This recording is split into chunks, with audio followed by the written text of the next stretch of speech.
প্রয়াত হলেন পেছাডহরের বাসিন্দা বিশিষ্ট সমাজসেবী নাসির উদ্দিন লস্কর। শুক্রবার সকাল 8:10 সময় শেষ নিঃশ্বাস ত্যাগ করেন। মৃত্যুকালে ওনার বয়স হয়েছিল 61 বছর। পরিবারের সদস্যদের কাছ থেকে জানা গেছে, বিগত 10 দিন আগে স্ট্রোক হয়েছিল নাসির উদ্দিনের। পরে পরিবারের লোকেরা জীবনজ্যোতি হাসপাতালে তাকে ভর্তি করেন। সেখানে চিকিৎসারত অবস্থায় থাকার পর বৃহস্পতিবার রাতে শারীরিক অবস্থা বেগতিক দেখে ওনাকে বাড়িতে নিয়ে আসা হয়।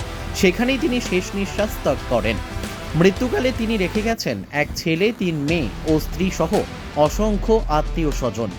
উল্লেখ্য, প্রয়াতের জামাতা শিলচর ইসলামিয়া মাদ্রাসার সাধারণ সম্পাদক তথা বিশিষ্ট সমাজসেবী আতাউর রহমান লস্কর।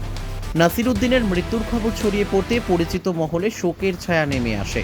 শোক ব্যক্ত করেন বিশিষ্টজনেরা। হিফজুর রহমান বড়ভূঁইয়ার রিপোর্ট, নববার্তা টুডে। আসসালামু আলাইকুম।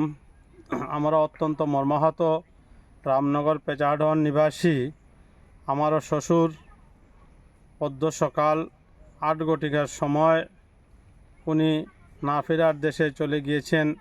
ইন্না লিল্লাহি ওয়া ইন্না ইলাইহি রাজিউন।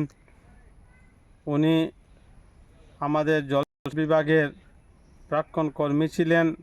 প্রয়াতর জানাজার নামাজ আজ অদ্য বিকাল 5 ঘটিকার সময় শিলচর সিনিয়র মাদ্রাসা সংলগ্ন মাঠে অনুষ্ঠিত হইবে।